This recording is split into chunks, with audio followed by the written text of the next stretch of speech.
Hi, this is Phil, and I'm here to tell you all about the Capes and Lunatics Patreon. Don't miss out on our comic book creator interviews, including our monthly Chichester chats with comic book legend D.G. Chichester, superhero movie brackets in our search for the worst comic book movie of all time, and many, many more specials, all completely uncensored. Access starts for $3 a month, full video when you pledge $5 a month. Check out the link in our show notes or go to patreon.com/CapesandLunatics. Hope to see you there. This is Luke of Perich, and you're listening to the Capes and Lunatics Sidekicks podcast. Hey, anybody order a Future Justice? That's right, kids. Welcome back to Unlimited Justice, your Justice League, your Justice Society podcast. But for the next few weeks, we're going to be doing Legion of Superheroes because, that's right, it's Sub-tember, Lilith is away, so don't tell her what we're doing. And remember, if the whole thing gets us in trouble, blame it on Ray.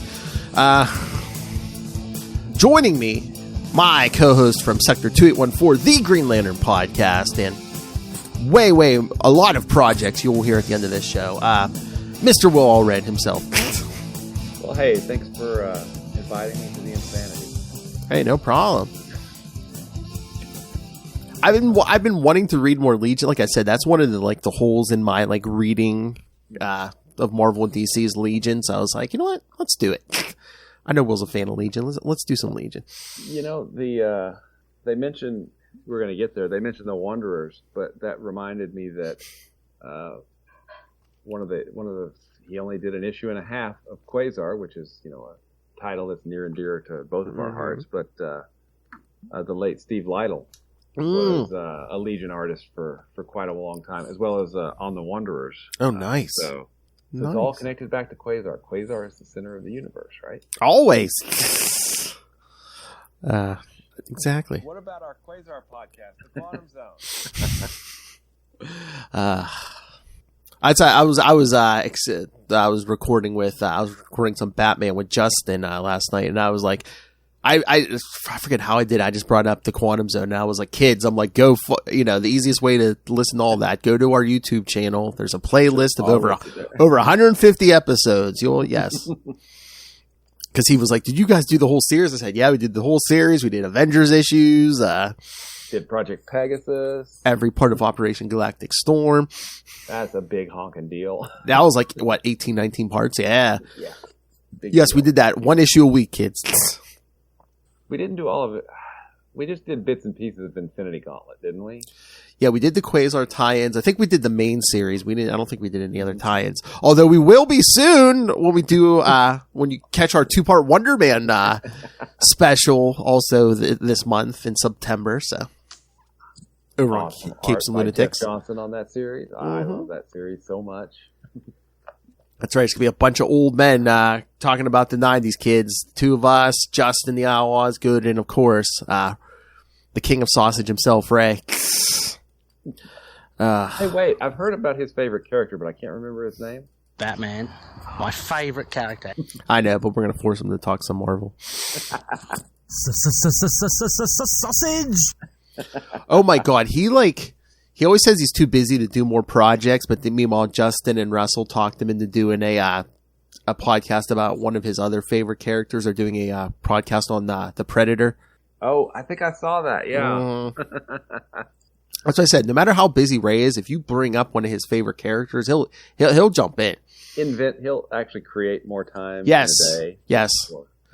I just know I can set it. I know the perfect trap to set for him too. If you want to podcast with Ray and anyone, this goes for anyone.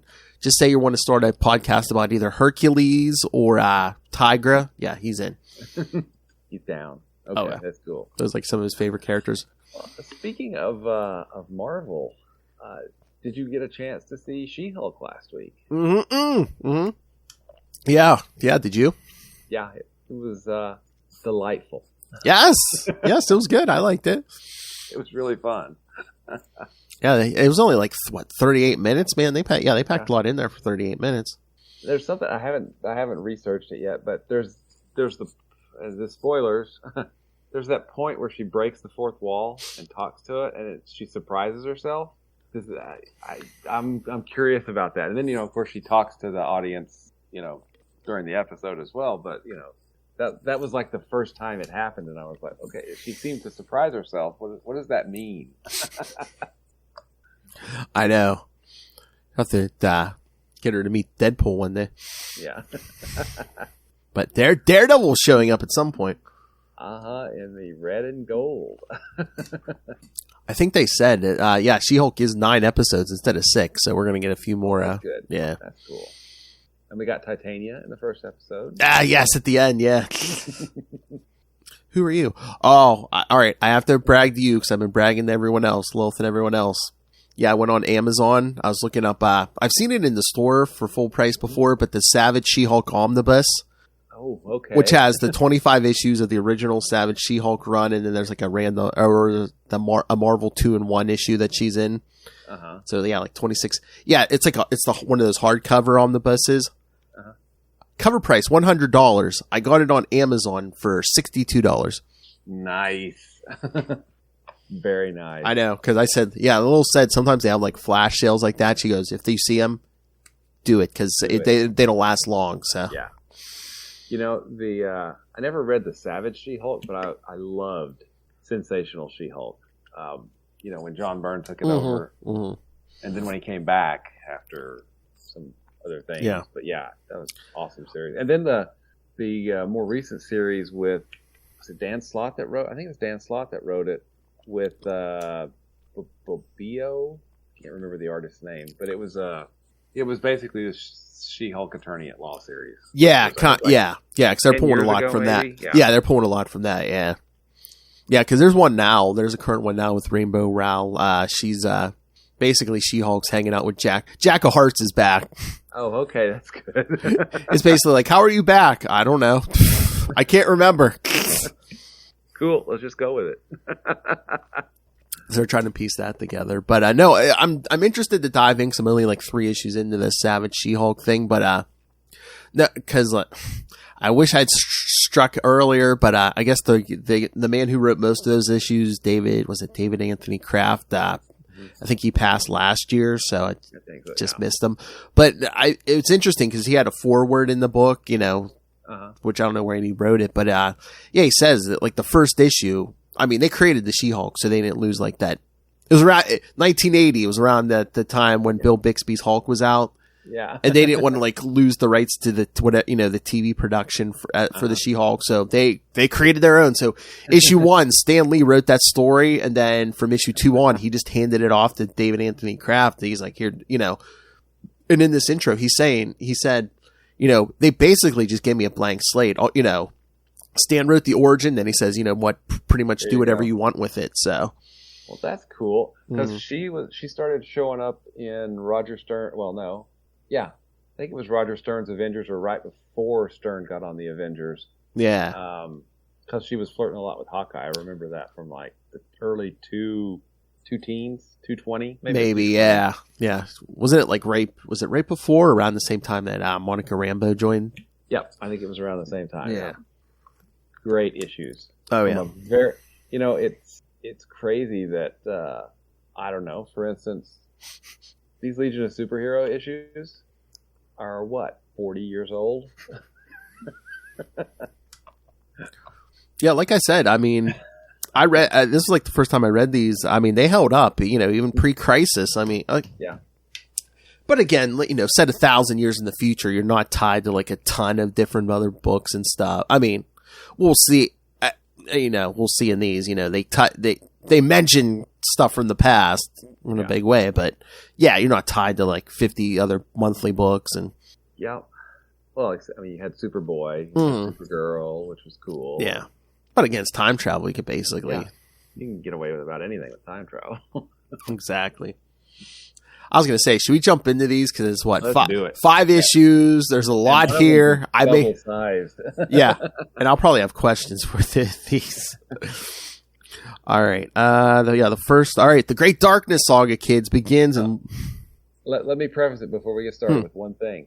Around this time, the Legion was one of the most popular series on the shelves. I think this was about the same time so DC was winning because New Teen Titans, I think, was out. Yeah.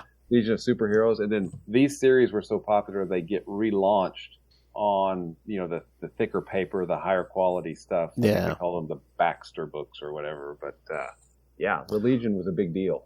Well, yeah, in like the early mid '80s, didn't they say that was like the big war between Marvel and DC every month? I mean, it was I mean, I guess you had in Legion too, but it was like what I heard. It was always like Teen Titans versus X-Men. Yep. Mm-hmm. Yep. Which is a great crossover. Oh yeah. Definitely. All right. So Legion of Superheroes, number 290. Back in the days when we didn't renumber kids. Yeah, this used to be Superboy, a Superboy series that was in Superboy and the Legion, and then just Legion. Wow. All right. Legion of Superheroes 290, August 1982. So, yes, we are pre-crisis. 40 years exactly. Oh, that's right. Damn, August, too. I know. Yeah. Great Darkness Saga, Chapter 1, And the Servant Shall Be a Sign. Writer Paul Levitz, penciler Keith Giffen, inker Larry Maltstead, colorist Carl Gafford, letterer John Costanza, and editor Laurie Sutton. Cosmic Boy and a team of 4 legionaries head into the Museum of the Mystic Arts in Mega, California, which has been mysteriously wrecked. Stefan Aki, curator of the museum, believes the intruder was after the Mentacum wand, which the museum had recently acquired. All of a sudden, a mysterious creature calling itself a Servant of the Darkness bursts into the place. In spite of their combined powers, the legionaries are unable to prevent him from grabbing the wand and leaving via a dimensional portal.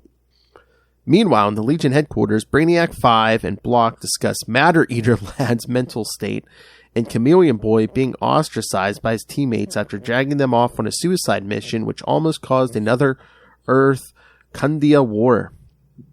In the meantime, Cosmic Boy's team is arriving in London following Stefanaki's theory that Excalibur, which had been in the Tower of London Museum since it was retrieved by Supergirl, was the likeliest next target. Nonetheless, the group gets attacked on their arrival by another Servant of Darkness who, unlike the former Servant who had physical powers resembling Superboy's, had psychic powers but is physically weak. Even so, he manages to make off with Excalibur. Back in the Legion headquarters, Dr. Jimmel is checking Lightning Lad, who is bedridden and unconscious because of a severe electrical brain dysfunction. All of a sudden, Lightning Lad wakes up, asking to see Saturn Girl. At the time, Imra is feeling conflicted because her husband, sister-in-law, and friends will not believe that nothing happened between Timberwolf and her. At the same time, in a dead forgotten planet, the Master of Darkness is feeding off the magic energy contained by the artifacts stolen by his servants. Back on Earth, Cosmic Boy decides to return to their headquarters for getting some extra firepower and determining their enemy's next target. Following Brainiac 5's predictions, Cosmic Boy, Superboy, Phantom Girl, Shadowlass, Wildfire, and Invisible Kid travel to the Institute of Parapsychological Phenomenon on Talok 8 to protect the Orb of Orthanax. There, they run into a female servant who is able to manipulate shadows like Shadowlass. Right when the legionaries are about to take her down, another servant rushes into place riding an astro harness. Blasts Phantom Girl down, snatches the orb, and escapes into another dimensional portal. His female partner rushes towards the portal, but it vanishes before she can reach it. Superboy quickly knocks her out. The team returns to their headquarters right when Element Lad is announcing his candidacy for Legion leader, and both Dream Girl and Ultra Boy announce they'll run against him. While the legionaries are arguing, a message of the President of Earth warns them Chameleon Boy will be tried for treason the next day. Shortly after, Superboy and Shadowlass are carrying the Servant of Darkness to Computo. While discussing that, for some reason, they get spooked by the first and last servants respectively. As they are placing the female on a stretcher, Computo has a nightmare because of the servant's proximity. Meanwhile, in the barren world, the Master feeds off the orb. Once he's done, the Master no longer needs or wants to steal power of objects, so he decides to leave his dead world to leech off power of the living.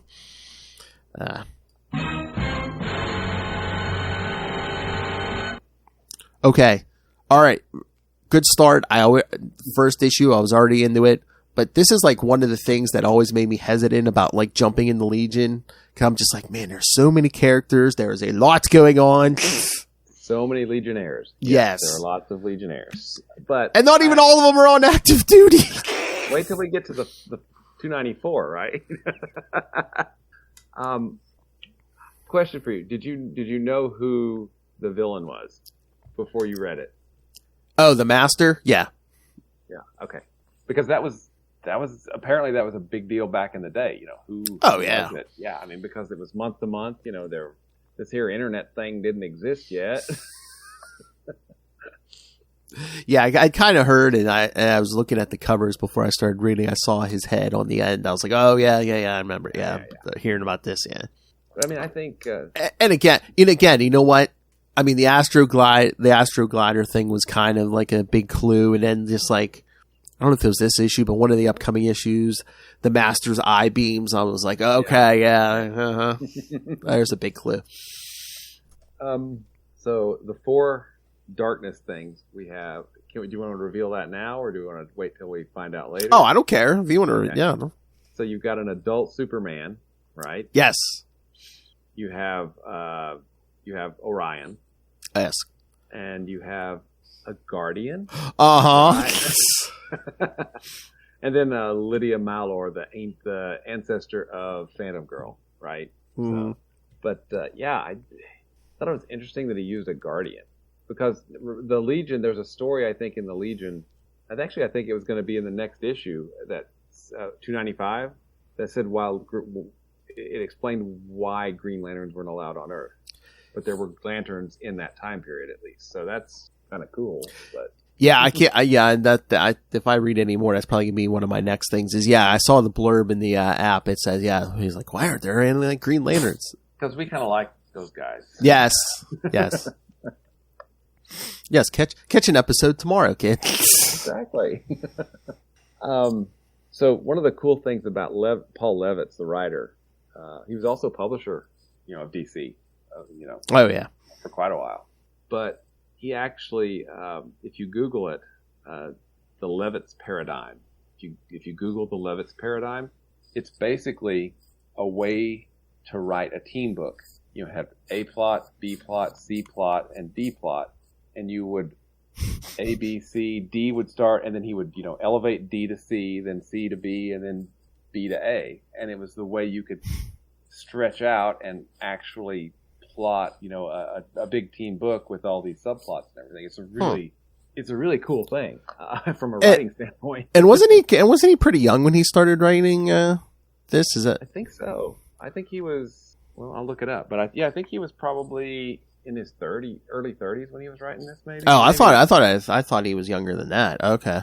Huh.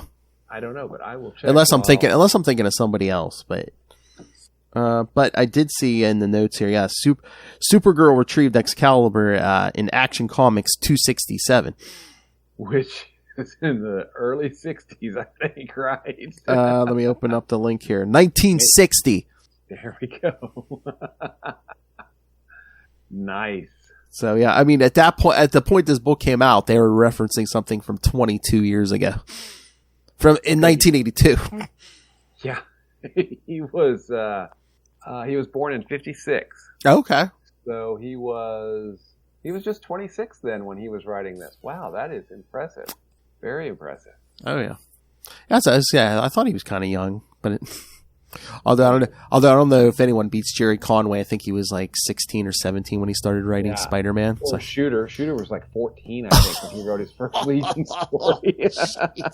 Oh, maybe that's who I was thinking about, Shooter. Yeah. Jeez, oh man. Yeah, I know. But yeah, I mean this. So we've got 5 issues. That's really 6 issues, right? Yeah. And this thing has a pretty epic scope. I mean, we're talking about the galaxy, and turning 3 billion Daxamites into Supermen, and then mentally enslaving them to do your bidding is kind of a potent army, right? Oh yeah. And unlike writers who would write the Legion in the future, spend this. I mean, yeah, 5 issues. It doesn't seem to drag at all. I mean, it's frantic pace the whole time. Yeah. Mm-hmm. And plus, there's still time for those little subplots, between Saturn Girl and what's his name? God, I can't think of his name right now. Anyway, I keep getting mixed up with the names that I know from the reboot, Leech. Oh, yeah. Which one? Which reboot? The first reboot, not the reboot. Just the reboot. Mm-hmm. But again... Yeah, it was... Yeah, I mean, it's very well put together. But, we were commenting earlier, before we got on, that just the amount of text on the page. Oh, yeah. It reads still really well. I mean, it's 40 years old, but it still reads really well. It's just, it's so different from, a book if you picked it up today. There's a lot less text. Oh, yeah, because I think they like to show off the art more. But, yeah, I mean, a lot of the masters of, like, the 80s, yeah, they were cramming text and, panels. Excuse me. Oh, please, half the time you couldn't even see what was going on in the panel. There was so much text. I mean, you needed to schedule like a couple hours off every day if you're going to read a Chris Claremont issue. You definitely got your money's worth. Oh, yeah.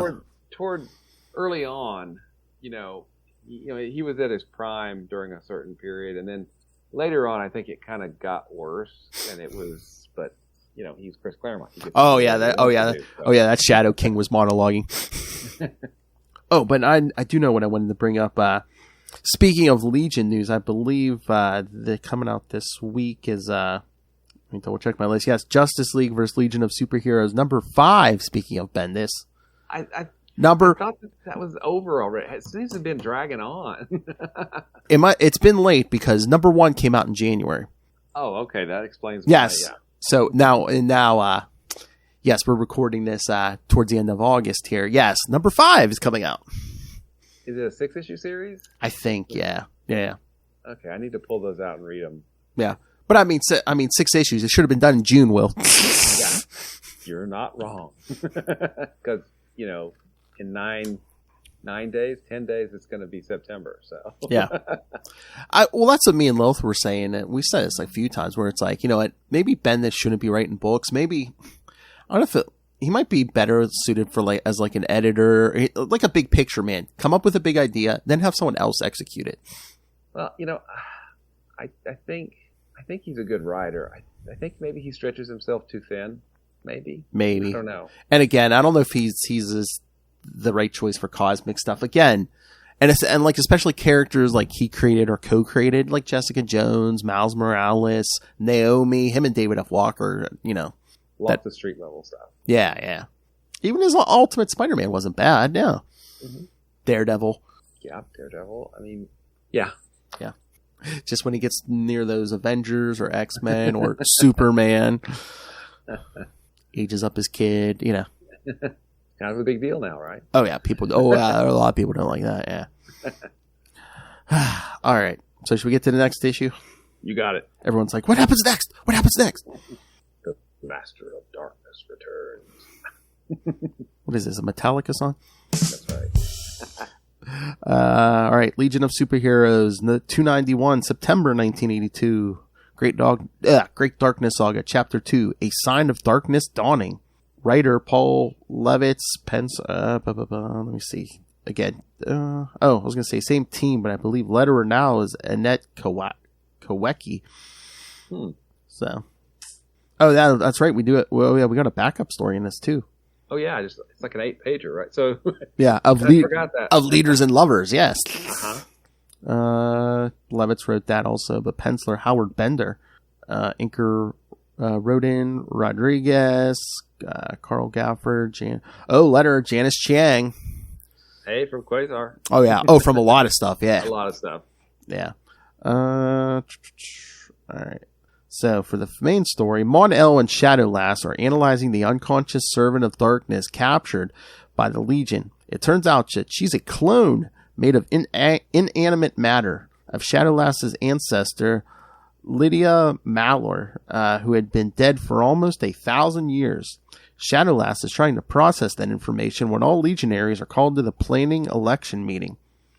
Meanwhile, in Avalon, the Master of Darkness breaks Mordru free, and with insulting ease, he absorbs Mordru's powers. At the same time, in the Legion headquarters, Chameleon Boy is meeting with his lawyer, who thinks his case is hopeless.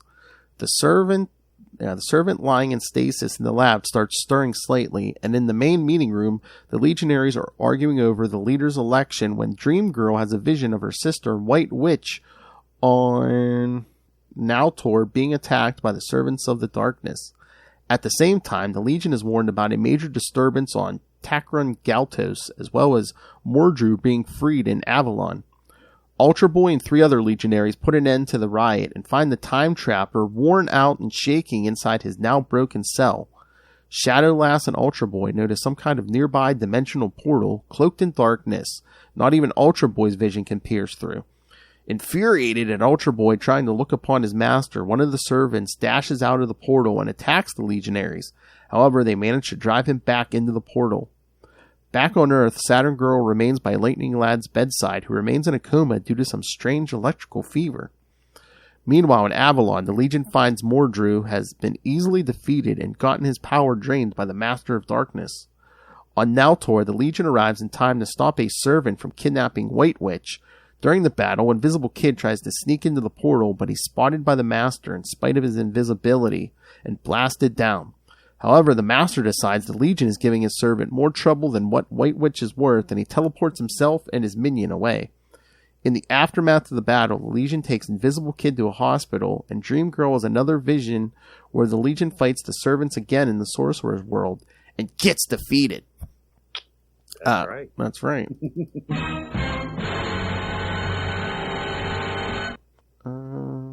Did we get the? Oh, then we get the backup story. Yep, at Legion of Leaders and Lovers. At Legion headquarters, Saturn Girl is trying to use her telepathy to ease her unconscious husband's mind when she feels Cosmic Boy calling her. Cosmic Boy is explaining that they're trying to conduct the elections quickly over a remote hookup due to the ongoing conflict. When he gets ambushed, Saturn Girl reluctantly leaves Lightning Lad's bedside and rushes to Cosmic Boy's assistance. Saturn Girl finds Cosmic Boy fighting the servant whom the Legion had captured. She's now free and quite furious because her master has cut her off. As the servant spreads her darkness all over the place, Saturn Girl tries to contact Lightning Lad telepathically, but he doesn't answer. The servant knocks both Legionaries out and is about to kill them when she gets blasted out of consciousness by lightning bolts. Lightning Lad, who had managed to drag himself to the place, lapses back into unconsciousness. Later, Saturn Girl is placing her husband on the bed and bundling him up. Imra believes Garth's fever was caused by stress unbalancing his electrical powers until his brain collapsed, but it seems to have corrected itself. After listening to her, Cosmic Boy has his own news to share. Dream Girl has been chosen the new leader of the Legion. That's one thing I like. The Legion board, it just has all of, logograms for each of them, which is pretty cool. I love how we have multiple crises, but it's like, let's do this election real quick while we're in the midst of putting out about 2-3 fighters. Yeah, it's important. Again, a lot going on, but I enjoyed it. But yeah, it was good. I mean, I'm curious, because we're using Darkseid, right? Yeah. So, what happened, right? I mean, it's just Darkseid. Where's, Apocalypse is his planet. What happened to all the parademons? What happened to all the other, new gods, I mean, I guess eventually, in the pre-crisis history, the heroes must have, I don't know if they eventually defeated Darkseid, because didn't they say, after the 1980s, they didn't even know if Apocalypse was real or not, the Legion, because they were like, after the 1980s, it just became stuff of legend, so I guess Darkseid never reared his head, so I don't know if he was just in a coma or, some kind of hibernation or something, or... Yeah, because I believe, and I'm not a fourth world expert by any stretch, it never really grabbed me, but... yeah, me neither. I believe that Orion was supposed to kill Darkseid because Orion was Darkseid's son. Yeah. Yeah, they did that didn't they do that kid swap? Yeah, I think, the new god, again, I'm not the biggest fan either, but I'm like, I think that they were like, that's going to be one of our major weapons against Darkseid, yeah. Mm-hmm. Yeah, New Gods and Eternals, I was never the biggest. Yeah, Tom King's Mr. Miracle is good. I could tell it was good because it actually made me give a crap about some of those characters. So I was like, okay, cool. Yeah. I mean, it's mostly focused around Mr. Miracle and Big Barda, but I mean, there are some like fourth world characters coming in and out. But yeah, like if you like the Adam Strange one, yeah, you'll like this Mr. Miracle one. Cool. Yeah. Very cool. So next issue? Yes. I know it's hard to believe, but that's probably the slow issue. That's the slow one. Yeah. 294 is a lot. Oh yeah, especially with the extra pages. Yeah. All right, so that's right, kids. That was only 2 parts so far. Yeah. All right, Legion of Superheroes number 292, October 1982, The Great Darkness Saga, Chapter 3, Darkness Transcendent. I think we're back, to that original creative team from the first issue. On Takran Galtos, the Legion are helping repair the damage caused by the Master of Darkness before leaving the planet. Shortly after, the security shuttle transporting Chameleon Boy is arriving in the prison planet. Meanwhile, 2 other Legion cruisers are descending upon the Sorcerer's World and heading towards the Teacher's Isle. Dreamgirl has foreseen the Legion being defeated by the Servants of Darkness in Xerox, and she hopes to find a way to prevent it. At the same instant, the cruiser transporting Mon-El, Phantom Girl, Shadow Lass, and Ultra Boy has entered the Zurian atmosphere where they are attacked by 4 servants. Maddened, Mon-El flies into the portal and heat blasts the Master. Mon-El's attack is completely ineffectual, but he recognizes the Master. The Master blasts Mon-El into the planet below, and Mon-El falls into a coma. Though the Master has peered into his mind and learned Mon-El is a Daxamite and begins developing a new plan. Okay, that's not the end yet, but doesn't the Master be like, oh yeah, you were stuck in the Phantom Zone and saw a lot of stuff over the years, huh? Yeah, exactly. So there's another big clue, kids. Meanwhile on Earth, Cosmic Boy, Lightning Lad, and Saturn Girl are using the Legion's computers to learn that the Master cloned a Guardian of the Universe and Superman himself to make his servants. Yep. At the same time, on the Sorcerer's World, the Legion is trying to warn the Xeroxian wizards of the incoming danger. However, the White Witch's teachers don't take their warning seriously until they lift the illusionary force field surrounding their island and see the battle raging. As most of the Legionaries join their teammates, Dreamgirl and her sister remain in the Teacher's Island. Misa's teachers promise to find an enchantment to aid them. Outside, the Legion tries to fight the servants, but they're too powerful, and the portal summoned by the Master is tearing down the planet and sucking its very mystic energies. Meanwhile, the teachers cast a spell to shift the battle in their favor and summon something through a space warp. A baby! A baby? A baby! I have to admit, I didn't see this coming. Yeah, I didn't either. White Witch is puzzled, but Dreamgirl feels that baby is somehow the opposite of the Master. Back on Earth, Lightning Lad calls all Legionaries on active duty, and on the Sorcerer's World, the Legion is forced to retreat back to the Teacher's Island. Dreamgirl warns they must protect the island no matter what, so Brainiac 5 activates his force field. Nonetheless, the Master has grown tired of the battle and shatters Brainiac's shields with a single blast. Still, since he's learned valuable information from Mon-El's mind, the Master decides to reward the Legionaries by letting them live so that they can witness his triumph. He leaves. Relieved, Dreamgirl tells her team about the child summoned by the teachers who may be the key to defeat the Master. Oh my god, I'm just looking at this list. They list the Legion of Superheroes members in this issue. Oh my lord, there's a lot here. There's a lot. Let me see. 1, 2, 3, 4, 5, 6, 7, 8, 9, 10, 11, 12, 13, 14, 15, 16, 17, 18, 19, 20, 21, 22, 23, 24, 25. Looks like 26. So, when you get right down to it, if you're going to have superpowers, you'll want the Kryptonian / Daxamite power set, right? Yes. I mean, come on, right? So the Legion has Superboy. They're gonna have Supergirl in the next issue.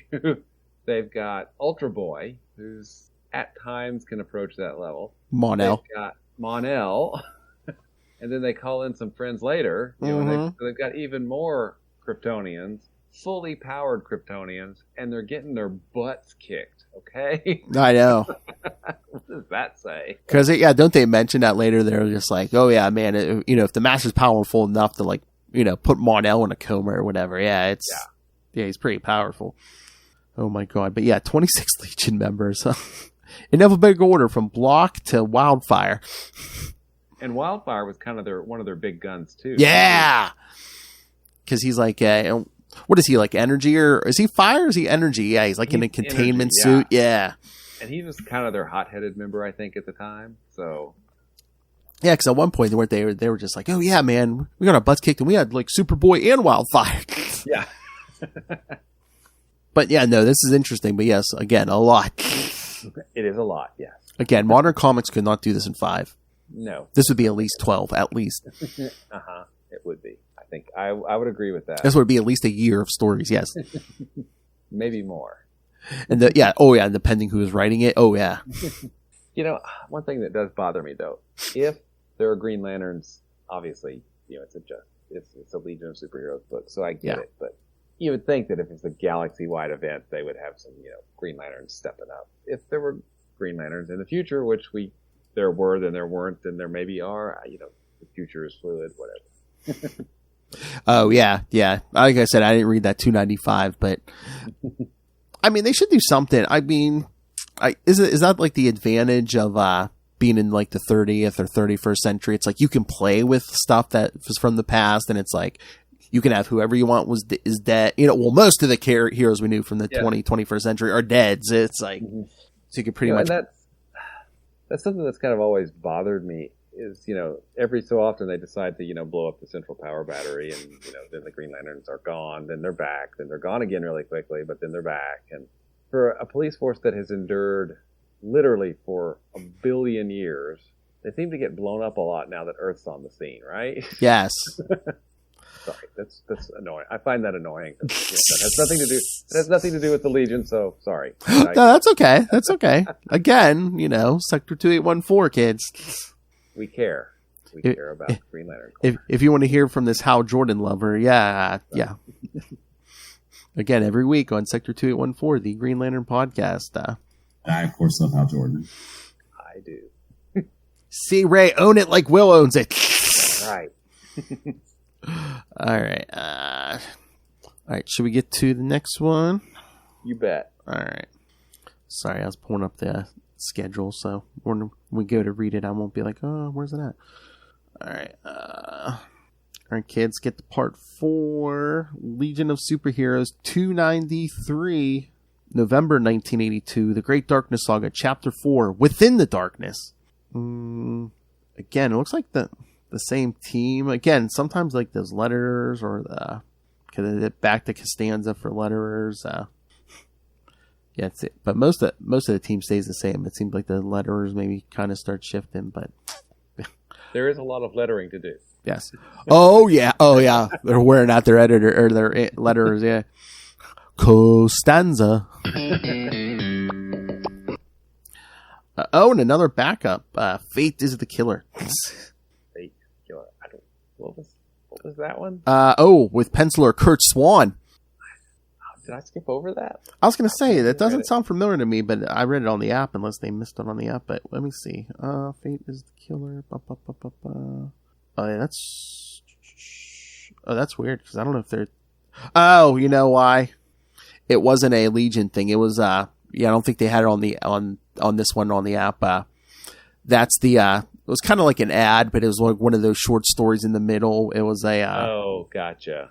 It was basically... an ad for Superman meets He-Man and the Masters of the Universe. Oh, okay, yeah. Oh, wow, that is around that time, isn't it? Yeah. Yes, okay. like 1982. Yes. Yeah. Yeah, definitely. I was gonna say I was one of those kids.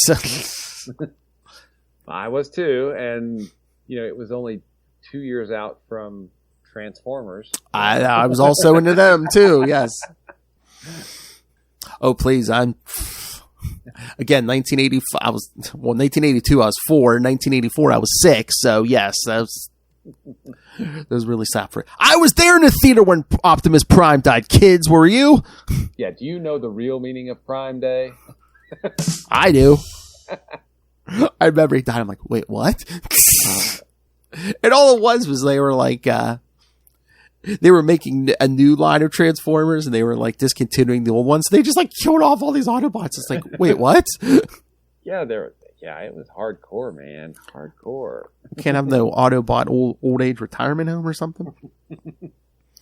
All right, kids. So yes, all we were talking about is the Great Darkness Saga, Chapter 4, Within the Darkness. The bulk of the Legion sortie in search of the servants of darkness, except for the leader, Dream Girl, and some Legionnaires who have stayed behind at their headquarters to watch the monitors, the comatose Mon-El, and the baby they picked up in Xerox. Following a lead, Ultra Boy, Phantom Girl, and Shadowlass are exploring a deserted planet when they're ambushed by 3 servants. On Takron Galtos, Chameleon Boy has just fought off several resentful Durlans when he's visited by his father, who's rather saddened because he didn't even find out about his son's trial until it was over. Since Chameleon Boy wouldn't even talk to him to ask for help, father and son hug each other out of their crying. Meanwhile, the Master of Darkness teleports into Daxam and starts mass brainwashing its population. Well, no comment, no political commentary. At the same time, the reservist legionaries are approaching the Legion headquarters, and the legionaries taking care of the baby notice the child is aging very rapidly. That's important, I'm sure. Yes. Back on Daxam, the Master has finished turning the Daxamites into his slaves, and he makes Daxam and his own world switch places so that Daxamites can bathe in the rays of a yellow sun and gain powers.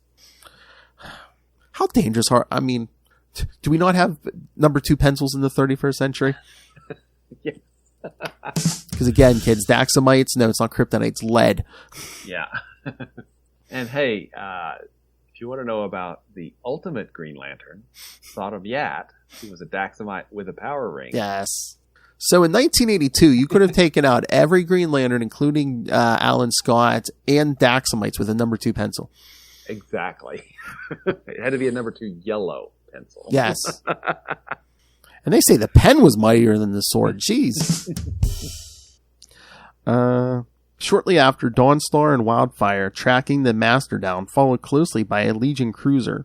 Instead of Daxam, though, they find the Master's world. Following a firelight, both heroes find Ultra Boy, Phantom Girl, and Shadowlass unconscious and their ship trashed. Suddenly, they are ambushed by 3 servants. Fortunately, 4 more Legionaries arrive to join their teammates as Brainiac 5 easily neutralizes the Astro Harness-wearing servant by wrapping him up in a force bubble. Wildfire burns the clone Guardian of the Universe to ashes. The Superman clone servant darts toward the group but is intercepted by the real Superboy, who is wearing a Brainiac device to keep his powers under a red sun. On Daxam, the Master orders his mind-controlled slaves to torch their planet's surface and then change his shape to announce his return to the universe.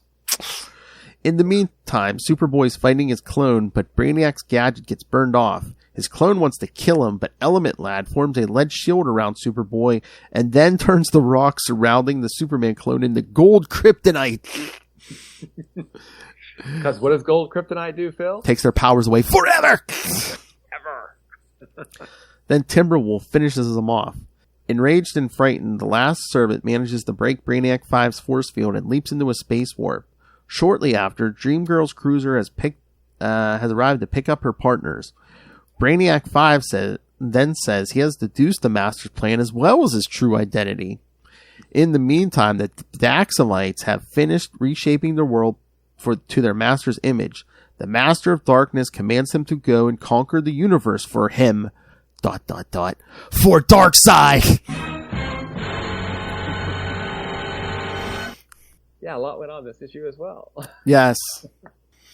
But I mean, that's how Silver Age is that. We got some gold K out of this. Yes. At least it wasn't red, man. Yeah. That servant would have grown like a giant ant head or something. Exactly. And I don't think we'll ever do pink kryptonite again. All right, well, so thoughts on this? Because again, you're much more knowledgeable in Legion than I am. Well, to be honest, most of my Legion comes from like right before 0 Hour and then 0 Hour on, so the reboot. But I had read this I do have. Can you see? Legion Archives up here. But the Legion first appeared in Adventure Comics, 242, I think, way back. Like I think was it late 50s, maybe? Is that the one I've seen the cover where it's like they're voting on Superboy? Was that it? Yeah, yeah, I've seen that cover. They kind of appeared sporadically. Well, yeah, when they first appeared, weren't they traveling back in time to like meet him in Smallville or something? I think so. Because then eventually after Crisis, when Byrne said, yeah, Superman was never Superboy, they're like, oh crap, we have to explain this. Sorry, it was Adventure Comics 247. And that was in April of 1958. Guess we'll forgive you. Wow. Yeah, I'm getting old and senile.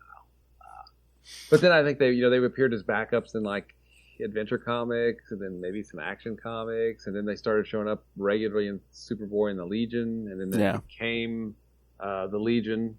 And then they got their own series because they were super popular, really because of Keith Giffen, Paul Levitz. They were a really great team on it. And then Crisis happened. Yes.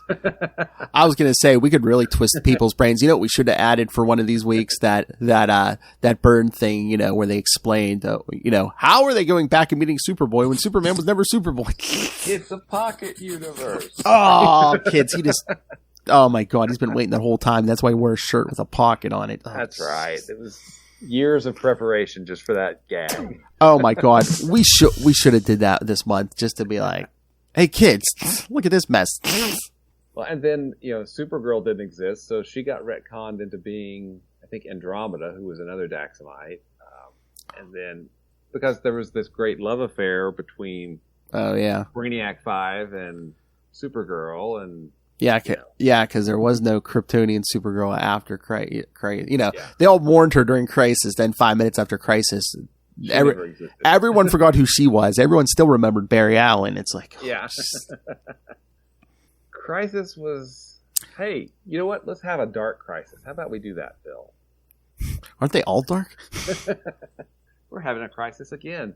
Almost 40, 35, 36 years later.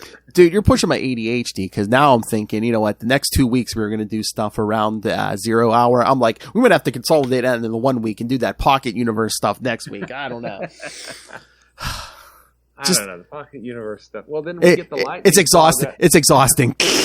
But then we get the Lightning Saga in the rebooted Justice League book. Oh, right? God, yeah. Which was this version of the Legion. Yeah. The reboot Legion or the 3-boot Legion, I think, which was around at that time. That's the other confusing thing. That was always the other confusing thing for me because it's like every time you did a Crisis, they got hit the worst with retcons and it's just like, wait a minute. So wait, what was changed? What? Who is what? Everything changes. Like if I was reading stuff closely, I could like keep track of the changes. But yeah, like I said, I'd never read a ton of Legion. So I was like, wait a minute. Well, I mean, and they kind of disassociated themselves from Superboy as the founder. They said it was Superman, but then there wasn't a Superboy anymore, but then there was again. And then, during the whole Byrne thing, didn't they say they were just like inspired by Superman, but they hadn't? Yeah. But the reboot Legion 0 Hour Up was a lot of fun. Yeah. Because they had 2 books, Legionnaires and Legion of Superheroes. And it was good. Oh, we'll kind of get there around 0 hour in the next 2 weeks. So yeah. Cool. But since 1958, they've been around a little bit. I mean, start doing projects. Live action animate. Do more animation with Legion. I mean, you got enough characters, man. Jeez. Yeah, no kidding. And there was an animated series that I've never seen. It's on. I guess it's on HBO Max, or maybe it's not anymore. I don't know. What was it like? Superboy and the Legion of Superheroes, or Legion of Superheroes in the 30th century, or something. Oh, like that. Something. Yeah, I think there was an animated comic based on it. I think. Here, let me open. I'm opening up my HBO Max app now. I will look for you. What was it like? What was it? Legion of Superheroes in the 30th. I think so. Okay, let me see. Yeah, I'd seen that too, and I never watched it. And I mean, I heard it was good. I should watch that. If it's on there, should be on there. One would hope it's on there. It's not showing Legion of. Wait. I'm not seeing it. Superman the animated. They showed up on Superman the animated series in 1998. Yeah, some of them showed up in one of those Lego things, Lego Justice League Attack. It's Legion of Superheroes. It's just what it's called. It's on Kids WB in 2006. Huh. Yeah, but my HBO Max app saying it's. I'm typing in Legion of Superheroes. It's saying it's not. Huh. Darn it. Unless there's rights issues or something. I don't know. They showed up in Smallville too. Yes. That was in 2008. Oh, some of them showed up in Young Justice this last season. They get. Oh, in the Flash episode, Welcome to Earth 2, they see an image of a Legion flight ring. Yes. Cool. And then didn't they show up in Supergirl as well? Yeah. Mon-El, who was from the present, went to the future. Eventually, Brainiac 5 stayed behind. So yeah, the two big ones from Supergirl were like Mon-El and Brainiac 5. So yeah, I mean they've been all over the place. Mm-hmm. And the rebooted Legion, Dan Abnett and Andy Lanning, who did Nova and brought back Quasar and all that fun stuff. The Guardians of the Galaxy. They did the reboot. They were the end of the reboot. And then the 3-boot was launched with some, I don't know if anybody's heard of this writer. His name's Mark Waid. Do you know who that is? Barry Kitson, which was, it was renamed Supergirl in the Legion, I think, like about issue 20 or so. Oh, yeah. I don't know if I read that either, but Oh, Mark Waid, you say? Hi, this is Mark Waid, and you're listening to the Capes and Lunatics podcast. Nice. And then I think during Final Crisis, there was a Legion of Three Worlds 3-issue series. Yeah, I believe we're all 3 Legions. I think we're doing that. Yeah, we're doing that towards the end of the month. Yeah, so. All right, Will, but let's get to this last issue, man. It's a long one. All right, take a drink. I was going to say, we kind of left that last one on a giant cliffhanger, Will. Darkseid with a bunch of hypnotized angry Daxamites. All right. Legion of Superheroes 294 from December 1982. The Great Darkness Saga conclusion. Darkseid. Same team. After overlooking the ruins littering the landscape, Brainiac 5 deduces that place is Apocalypse. Ergo, the Master is Darkseid. Since nobody had heard of Apocalypse since the 20th century, its existence had become a forgotten, little-known myth. After telling his teammates all he knows about Darkseid, Dreamgirl decides the Legion will need all of their allies, so she calls Supergirl, who resigned several years before, and the Legion of Substitute Heroes. At the same time, the brainwashed billions of Daxamites have started to carve a path of destruction through the galaxy, and nothing can seem to stop them. Several substitute legionaries and members of the Science Police regroup in Weber's world at the edge of the United Planets and try to hold the line for as long as possible. Meanwhile, a Legion cruiser is heading towards Daxam to take the war to Darkseid. The legionaries on board are guarding the baby summoned by the Xerox's wizards, who has become a child within hours. Suddenly, they're intercepted by the last servant of darkness who claims he'll spare their lives if they surrender the baby. The legionaries refuse to, so the servant has a legion of Daxamites tearing their ship apart. Afterward, the servant picks up the baby and leaves. However, the legionaries traveling in the destroyed cruiser aren't dead yet. White Witch cast a protective spell just in time. Her magic has created some kind of force bubble which holds the ship's atmosphere together and shields them from the cold and radiation, but it will not last forever. Desperate, White Witch summons her last remaining strength to cast a spell before passing out. White Witch comes around in the Legion HQ infirmary. She and her partners were picked up by a rescue party after Saturn Girl got her signal. Saturn Girl also explains they need her magic to duplicate Darkseid's space warps so that the Legion can attack him before he has a chance to kill the kidnapped child. White Witch succeeds in creating a boom tube and 3 Legion cruisers speed through it. Meanwhile, on Legion HQ, Colossal Boy and Shrinking Violet are attacked by another servant. While Colossal Boy keeps the servant busy, Shrinking Violet slips inside her body and blocks her bloodstream, causing a stroke. And she's like, that blood's cold. On Daxam, the Legion is keeping the Daxamites busy while Shadowlass and Lightlass try to rescue the child. Meanwhile, White Witch remains in a cruiser too exhausted to join the battle. Suddenly, she hears the child's voice. He previously gave her power enough to send her a distress signal, and he needs to give her power again so she can help her friends. On Daxam, Element Lad follows Brainiac 5's advice and turns part of the atmosphere into lead, taking the Daxamites out. At the same time, White Witch undoes Darkseid's planetary transferal. Nonetheless, Darkseid runs out of patience and defeats all Legionaries at once by making their worst nightmares real. Shadowlass wraps herself and the child up in a shadow sphere. Impatient, Darkseid commands his last servant to fetch the child. The servant leaps into the shadows, and Darkseid hears a mother box ticking. What could that be? Feeling suddenly scared, Darkseid shreds Shadowlass's bubble. A fully grown Isaiah emerges out of the shattered bubble to fight him. He's weak after being reborn and can only exist in the present momentarily, but he has still enough power to restore Darkseid's servant, a cloned Orion, to his real form, as well as heal the Legionaries while the Orion clone engages Darkseid. Before fading, Isaiah uses his Highfather uses his last remaining power to summon the two heroes whose adventures inspired the Legion's existence. Meanwhile, Darkseid overpowers and destroys Orion's clone. He's celebrating his triumph when he's hit by Superboy and Supergirl. Highfather summons them at the same time, amping their powers up so they weren't hindered by a red sun.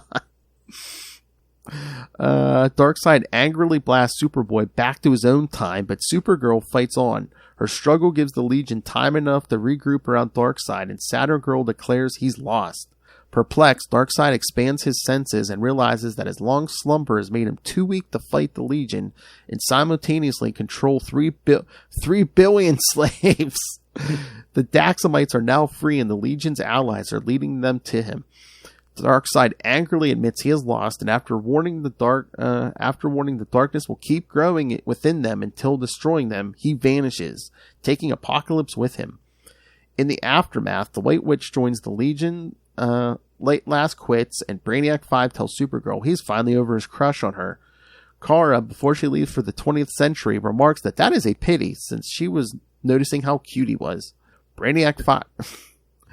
He's like, wait, what? Damn it. Brainiac 5 stays a long time with his open mouth before going back to headquarters, cursing his timing. The curse, by the way. I had to look it up because I didn't remember what it was. The curse is that one of the Legion villains, Validus, is so months later Saturn Girl goes into labor, but she only has one kid because she gets enveloped in darkness, but there was actually twins there. Darkseid takes the other twin, sends it back in time, and transforms it into Validus, and it becomes the Validus that they fight in the future. I think they finally figure that out later, but I don't remember when they figure that out. Comics, kids. Yes. Just looking at some of the notes here. As mentioned in a footnote, Supergirl had resigned from the team in Superboy 204. The splash page announces that this issue is dedicated to Jack Kirby. Several of his fourth world characters were part of this saga. And that was a giant-sized issue too. Oh yeah. But yeah, Supergirl resigned in Superboy 204 from October 1974. Okay. Okay, this is the first time you've read this, Phil. Yes. Granted, you didn't get to read it. Yeah, no. Without foreknowledge of everything that's going on, but what do you think, man? It's good. I mean, it makes me want to read more Legion, especially from this era. Yeah, this was a really great era for the Legion. Oh, yeah. At least from everything that I've read. I want to go back and read a bunch of these things, too, and I've just never got around to it. Yeah, like I said, I at least want to read that next issue with the whole Green Lantern thing, because... Yeah. Because somebody likes them. I don't know who that would be. That's us! Totally us. So does it live up to its hype? I mean, I thought so. I thought it was good. Yeah, man. I mean... I think so, too. I mean, it's dense. I hadn't realized just how dense books from back then. I haven't read a book from the 80s in a while. you know. And I mean, they bring a big enough threat to warrant bringing in every member of the Legion ever. I mean, Darkseid and 3 billion Daxamites. Okay, yeah, okay. That'll work. That will definitely work. And again, you could do big, huge, universe-shaking things, kids, without... It seems like DC always wants to destroy the multiverse every 2 months. It's like, you don't got to do that, man. Yeah, it doesn't... Darkseid, baby. Hey, wait, you know what? I'm going to punch through time. Yes!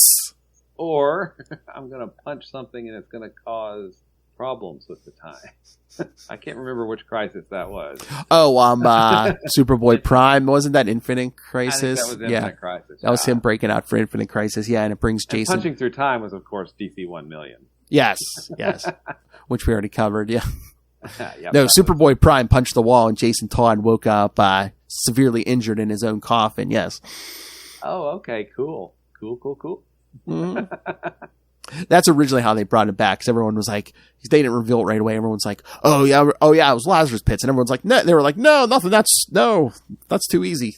But then I think once New 52 hit, they're like, yeah, it was Lazarus Pit. Yeah, of course. Good times. Seriously. All right. So anything else on this? Nope. This was. I'm glad you suggested we read this. This was a good read.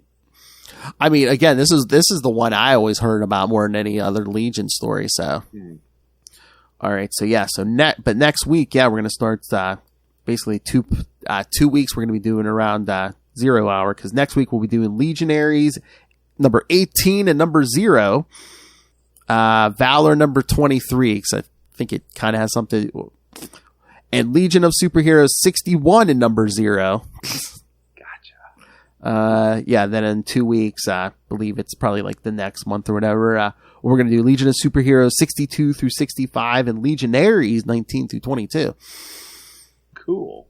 And then in 3 weeks, because remember, we got 5 weeks this month, kids. In 3 weeks, we're not going to go issue by issue with this. Legion Lost 1 through 12.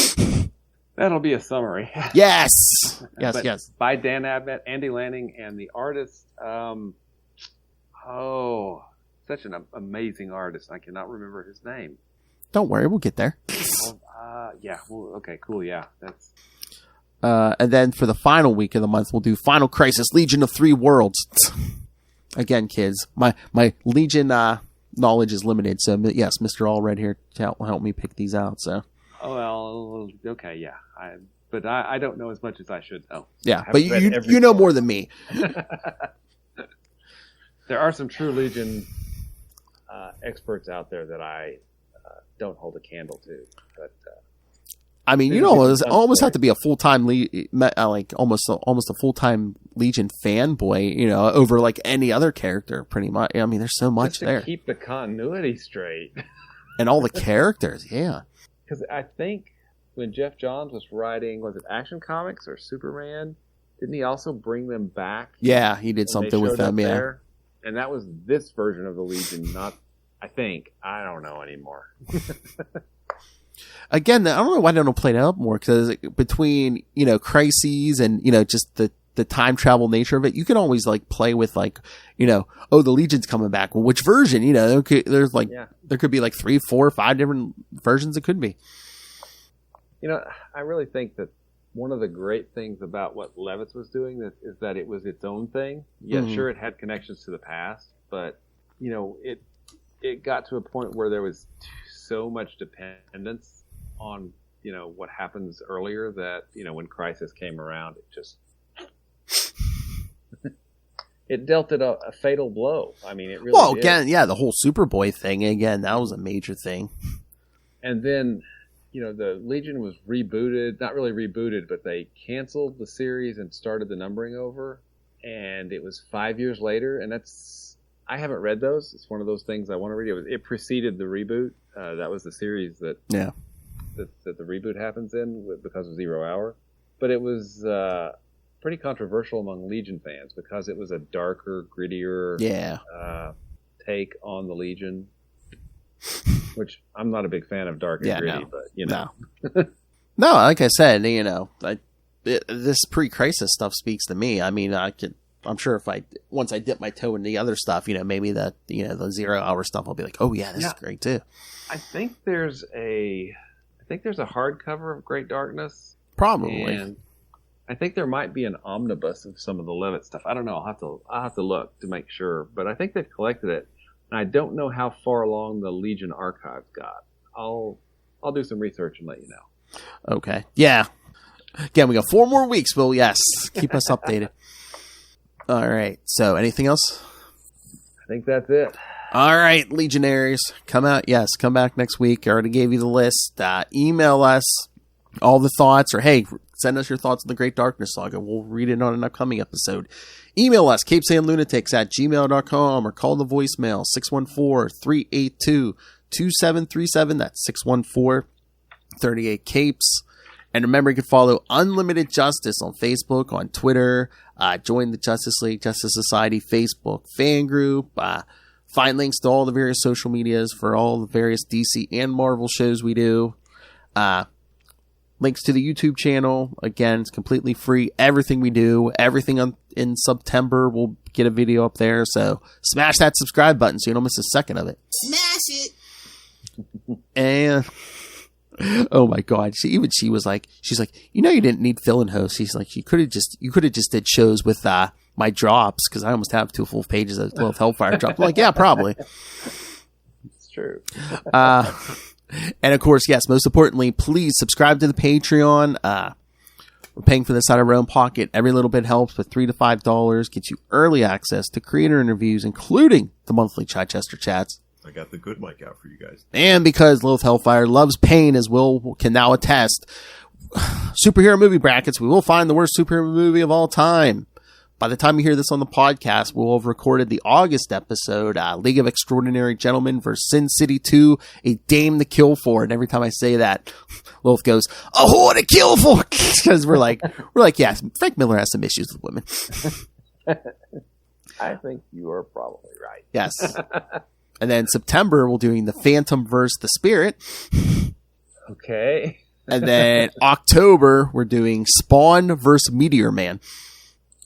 Okay. We're corrupting some youth, because I wonder if Ray's going to watch, because Ray was like, I've never watched Meteor Man before, and everyone else is like, oh. I remember seeing the ads, but I have thankfully never been exposed to Meteor Man before. It's been a long time since I've seen it, but I just remember. Yeah. Okay. Yeah.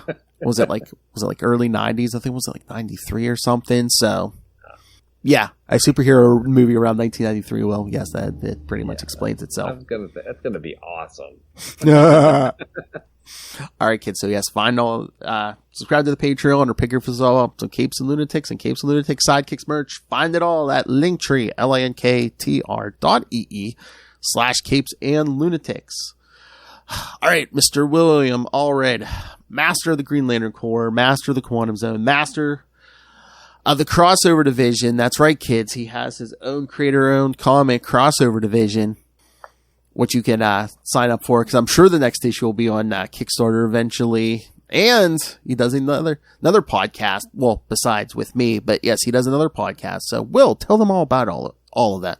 Well, you can find me at Wallred. That's at WALLRED at Gmail or Twitter or Facebook and other social media things that I've probably forgotten I set up.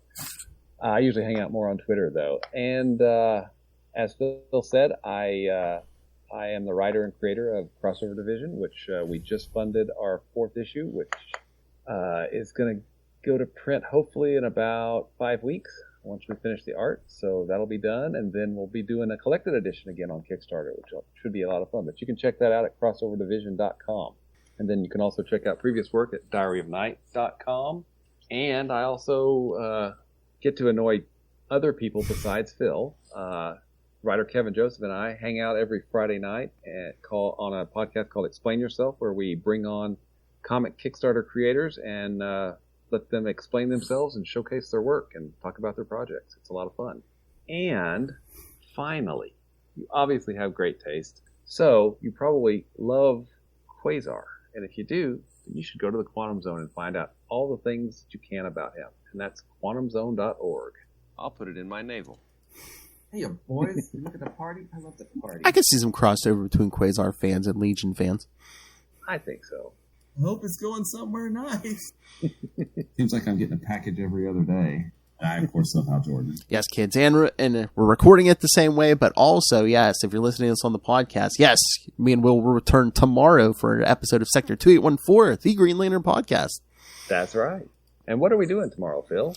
I don't know if it's going to line up recording the one we're recording tomorrow. It probably isn't the one that's going to be on the podcast. So that's why I wasn't being specific, Will. Okay. We're going to do some Green Lantern stuff tomorrow. It's going to be fun. Yes, kids. I mean, right now we're in the 1999 era. Yep. So, but yes, we go in chronological order for Green Lantern kids. So Will's just waiting for Green Lantern Rebirth for Hal Jordan to return. We're almost in this millennium. Yes, in this century. That's right, kids. We're talking about the late 1900s. God, I'm so old. I know. I feel old in here, older than me. Ow! Thanks, man. I didn't say by how much. Hey, Ray's older than me by 2 months. Okay. But yeah, Ray's older than me. By 2 months. Okay. He always says we're the same vintage. He's such a wine drinker. He's like, same vintage. But yeah, kids, come back next week for more Legion. Sub-tember continues, but until then, come get yourself some justice, some unlimited justice. Get some.